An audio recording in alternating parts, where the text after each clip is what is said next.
Okay, hello everyone. So I'm here today to attempt the physics paper 2, pure physics paper, and I'll be doing it live with you, okay? Because I was doing it halfway and then I realized, whoa, this paper is pretty different.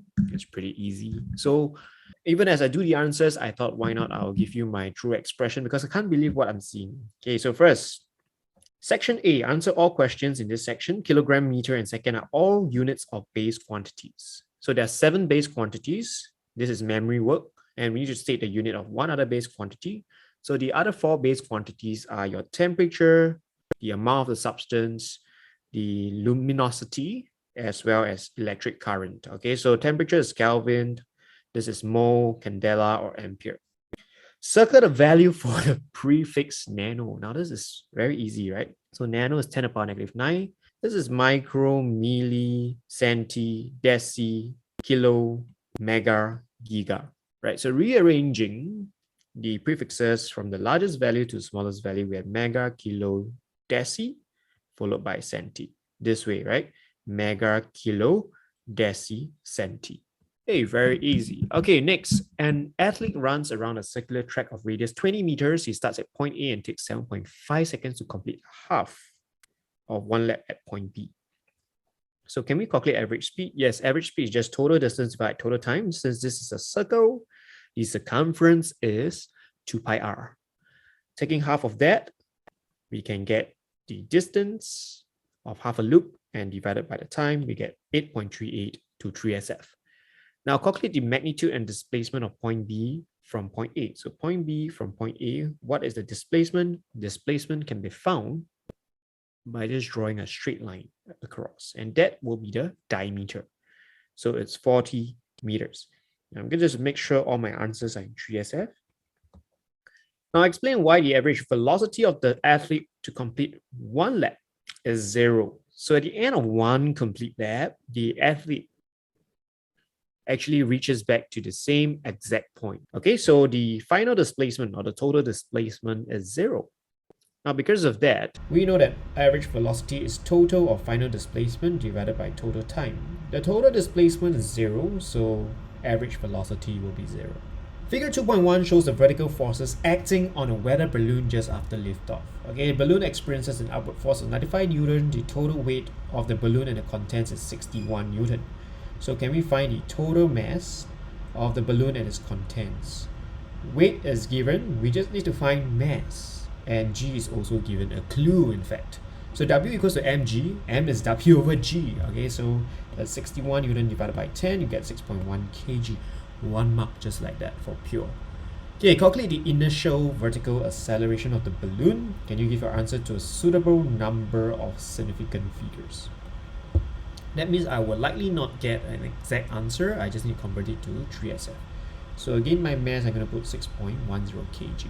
Okay, so what do we find the initial acceleration? So we know that F net equals to m8. Now earlier on, they have helped us to find the mass. What is the F net? It's just the bigger force minus the smaller force. So 95 Newton minus 61 will be my mass, which is 6.1 times the acceleration. And indeed, it is not an exact answer.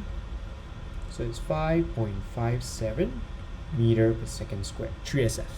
Now, as the balloon rises, it experiences air resistance. What are 2 factors of air resistance on the balloon? Now, this is space. So number 1 is, of course, the surface area of the balloon.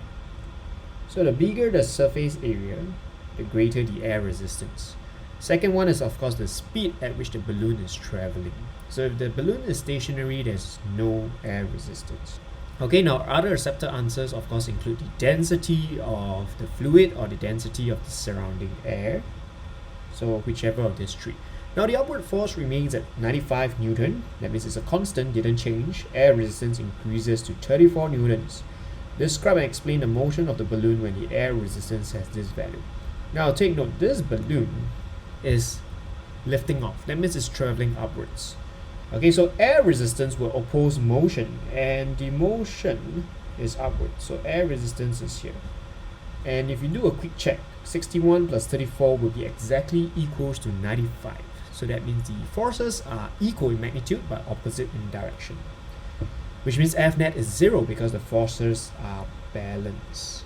So first of all, when my air resistance equals 34 Newton, then total downward force equals total upward force, which means that forces are balanced. Now when forces are balanced, you know that F net equals to 0, since F net equals to mass times acceleration is 0. Now here we have to comment moving upwards with uniform velocity because there's no more acceleration. Okay, state the principle of movement is boring, right? So when a body is in equilibrium, you must have the word equilibrium. Okay, so they will give you 2 marks. One is for equilibrium. Then the sum of the clockwise moments about a pivot is equal to sum of anti-clockwise moments about the same pivot. 2 marks for definition, and it's a basic definition, so pretty good. Okay, next, B. A diver stands at the end of the diving board as shown in figure 3.1. So it's obvious that the pivot is here, they have mentioned. Now the weight of the diver is one factor that affects the size of the moment that the diver exerts about pivot P. What is one other factor? Oh my goodness, this is very easy, right? So moments is force times perpendicular distance. The weight is the force, that is one factor. What other factor affects moments? Well, it has to be the perpendicular distance from the pivot. The weight of the diver is 600 newtons, the weight of the diving board is 300 newtons. This force acts at the center of gravity, which is 0.90 from P. Let me check where P is. Oh, P is the pivot. So center of gravity is drawn out for you. I'm just going to label the force that's given, and that's 300 Newton. Now my man, the diver, has a force of 600 Newton. Okay, diving board is attached to the fixed base. The fixed base exerts a downward force F on the diving board. Okay, so it's drawn for us. So kind. This pure paper is so kind. Now calculate F. They have led us to think that we need to apply the principle of moments, and indeed we have to. So I'm just going to apply the principle of moments, which means that the sum of clockwise moments equals the sum of anti-clockwise moments. Now sum of clockwise moments is due to these two forces, so it's 300 times 0.9 plus 600 times this entire distance. Okay, and that distance together is 3.4 meter. Equals to anti-clockwise moments, which is caused by F, and its distance from the pivot is just 1.6. Alright, so F is simply 1443.75. Change it to 3SF. Okay, I'll write the final answer in 3SF at the bottom here to save. Okay, calculate the upward force that the pivot exerts on the diving board. Okay, so this entire board is in equilibrium. That means two conditions hold true. Number one, net moments is 0. Number two, net force is 0. Right, so if net force is 0, it just means that the total downward force must be equal to the total upward force, which is from the pivot. So I found F, so the total upward force, this should be a 1 mark question, is just the total downward force. So that's 600 plus 300 plus F. Okay, again we round up to 3SF for the final answer. Okay, so it's 2340 Newton. Okay, pretty easy thus far. Whoa, define pressure, another definition question. We are on a roll. So pressure is the force acting per unit area. Okay, or the force per unit area. 1 mark. Okay, one of the tallest barometers in the world contains oil as shown in figure 4.1. Yes, it looks really high. I believe there's some liquid level here, not shown on the screen properly. Okay, now typical height of a person is given, so obviously that this is pretty high. In fact, they compare it to some kind of office building or HDB block or high-rise apartment, I don't know. Now the density of the oil is known. Describe how the barometer is used to measure pressure in Pascal. Very sly there, so in Pascal. State the name of any instrument used. You may add to figure 4.1 if it helps to explain your answer. Okay, so first we need to explain how the barometer works. Okay, so first of all, of course, we know that this pressure here is due to the liquid column above, and this pressure here is exactly the same as the pressure outside due to PATM. Okay, so first of all, we need the height of the oil column. So measure the vertical height of the oil column. Okay, finally, a slightly wordy question. So how do we measure the height of the oil column? Now take note, your height of a typical person, 1.7, 1.8, is roughly here.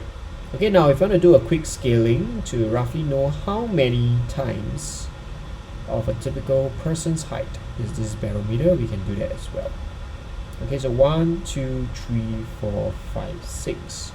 So 6 times, let's say 1.5 is roughly 9 meters. So it's 4-story building. So how do we do it? Use meter ruler to measure the vertical height? Cannot be. Use vernier caliper? Cannot be. Use micrometer screw gauge? That's the worst. So we have to use a measuring tape. Now this measuring tape of course has to be at least 10 meters, 20 meters long, right? So measure the vertical height of an oil column using a long measuring tape.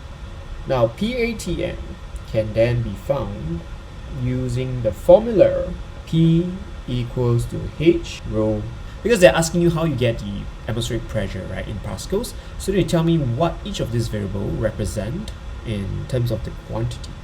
So where H is vertical height.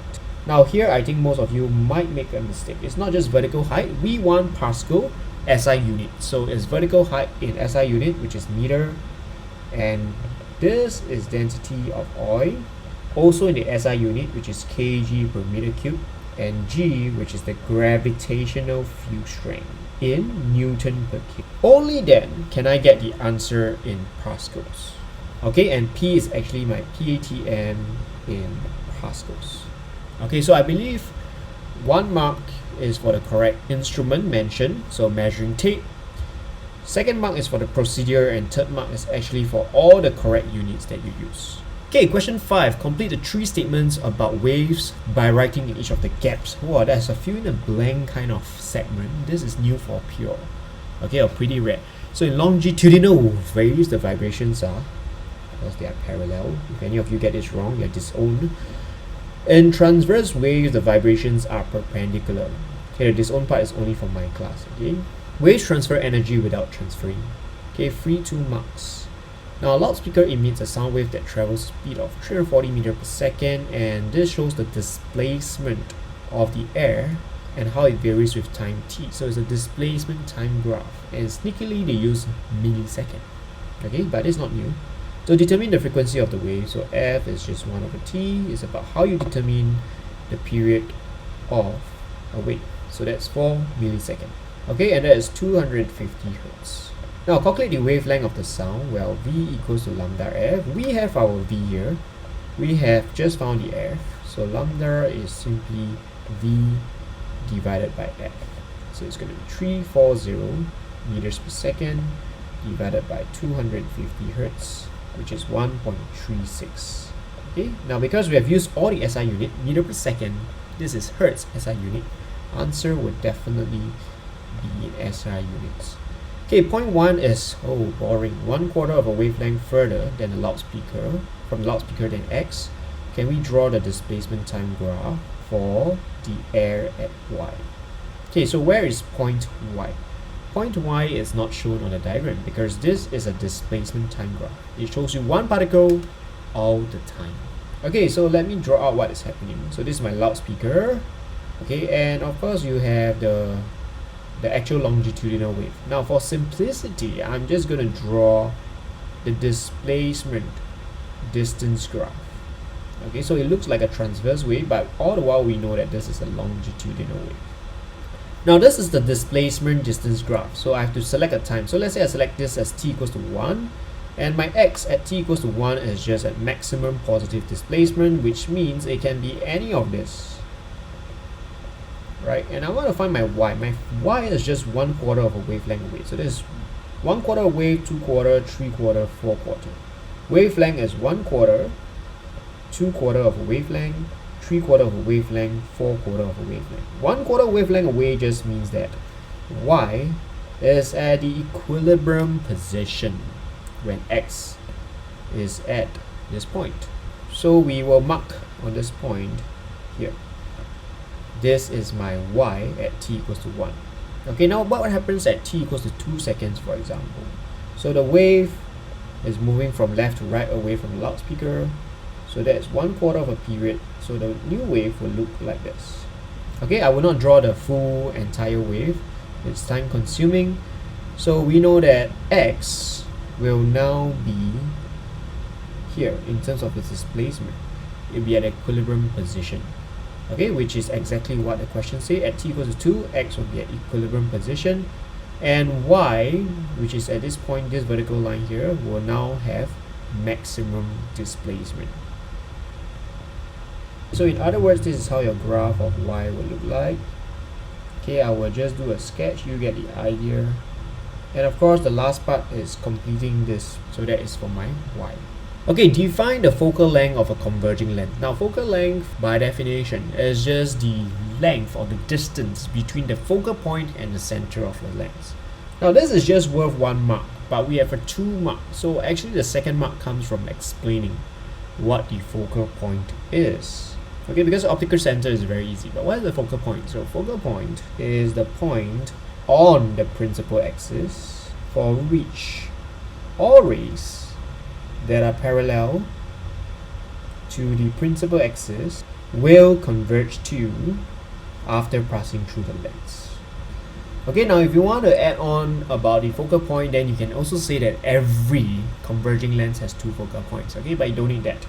6.1 shows a converging lens and object O and a virtual image I formed by the lens.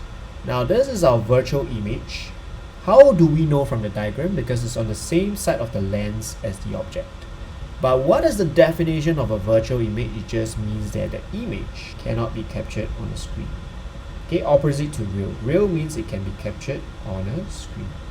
Now on figure 6.1, can you draw the rays from the top of the object to show how the image is formed? 2 marks.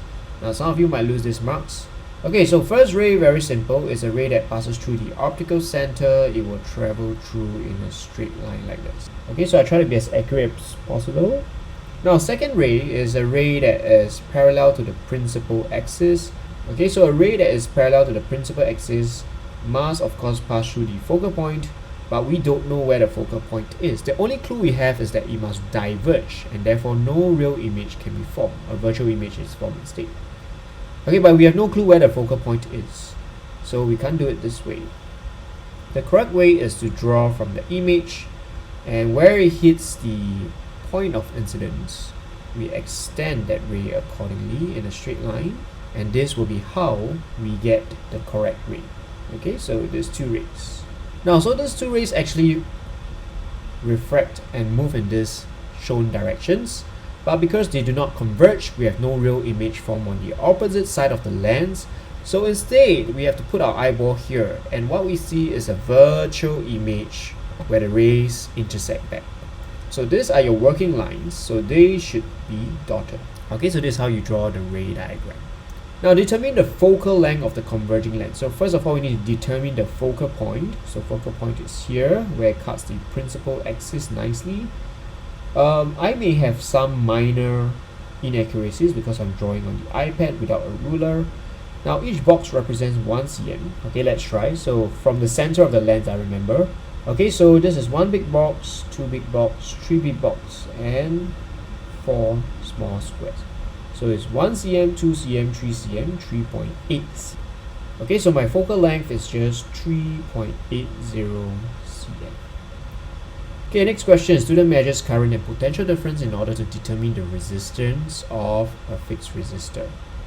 Wow, on figure 7.1, you have to complete the unfinished circuit symbols. Are you kidding me?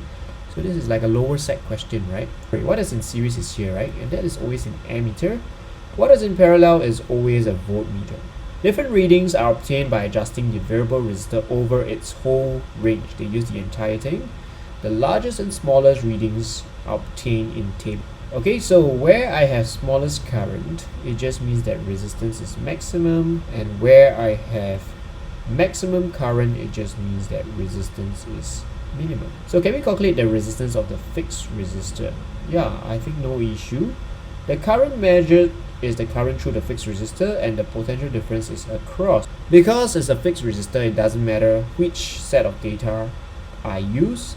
Okay, so one step only. So 18, I'll use the first set of data, divided by 1.50. Okay, so my answer is 12.0 ohms. Okay, explain why a current of smaller than 0.40 ampere is not obtained. Yeah, of course, because I've already used the maximum resistance on the variable resistor.